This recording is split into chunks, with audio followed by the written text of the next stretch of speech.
Kwenye usalama wa watoto huwa kuna kitu kinaitwa family code word, au wakati mwingine zikawa ni family safe word, na wakati mwingine waga inakuwa ni sentence. Sio lazima tu liwe ni neno.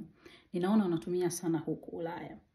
Na huwa iko hivi, mnakuwa mna neno lenu ambalo mtu yeyote wa nje hawezi kulielewa. Kwa hiyo ikitokea mtoto yuko kwenye mazingira ambayo ni ya kutatanisha, au mazingira ambayo yanamfanya na kuwa uncomfortable, au wakati mwingine labda hajalala nyumbani, kwa wale wazazi ambao watoto wao wanafanya sleepover na wanaruhusiwa kuwa na simu, anaweza akakutumia message tu ya hilo neno au ya hiyo sentensi, alafu kaelewa kwamba mtoto wangu huko aliko mambo si mazuri, alafu ukaanza kukimbia kwenda kumchukua. Sasa unaweza ukatumia hiyo pia njia mojawapo ya kulinda watoto wako hata kwenye nchi zetu, kwa sababu mambo yamebadilika na pia kuna watoto ambao wanatumia simu kwenye nchi zetu, right? So unaweza ukatengeneza na wewe. Labda kwa mfano mnaweza mkaa labda neno lenu ni mti. Nachukulia tu mfano. Neno lenu ni mti.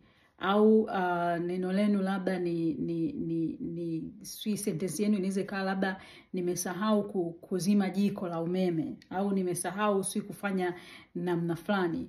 Umeelewa? Sasa hiyo akituma tu hiyo message, au akakwambia mama labda kesho naomba kuazima lile koti lako la pinki. Umeelewa? Hilo akituma hiyo message wewe unaelewa. Hapo hapo unanyanyuka na unaenda kumsave mtoto wako kama kuna jambo linalotokea. Au wakati mwingine inaweza kaa labda mtoto amesikia kuna kelele nje ya nyumba. Kwa hiyo anakutumia hiyo. Wewe mwenyewe unaona mtoto wangu amenitumia hiyo, hapo hapo unakuwa unanyanyuka.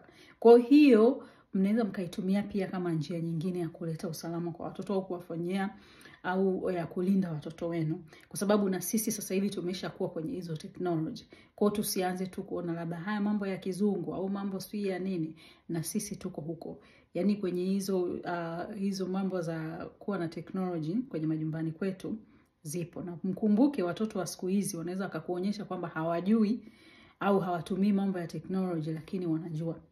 Hilo ni swala la msingi sana kuweza kulifuatilia. Na ukatumia njia kama hiyo inaweza kukusaidia sana. Na mara nyingi pia wanaliita nini, safety word, labda na vitu vingine kama hivyo. Lakini ndo huwa inafanya kazi namna hiyo. Kwa hiyo kuna maneno mengi mnaweza mkachagua, ambao sentensi nyingi ambazo mnaweza mkachagua zisiwe ni zile common, kiasi kwamba hata mtu akisema akawaelewa, mkaambizana tu anawaelewa. Yaani mtu mwingine hawezi kulielewa na lazima asilielewe. Yeah. Watoto wananituma niwasemee jamani. Kwa hiyo nahisi na hiki wanakitamani kiwafikie wazazi. Kama una comment au una chochote na mchango wowote, weka hapo chini kwenye comment. Tuweze kusogeza hii discussion jamani. Asante sana kwa kusupport.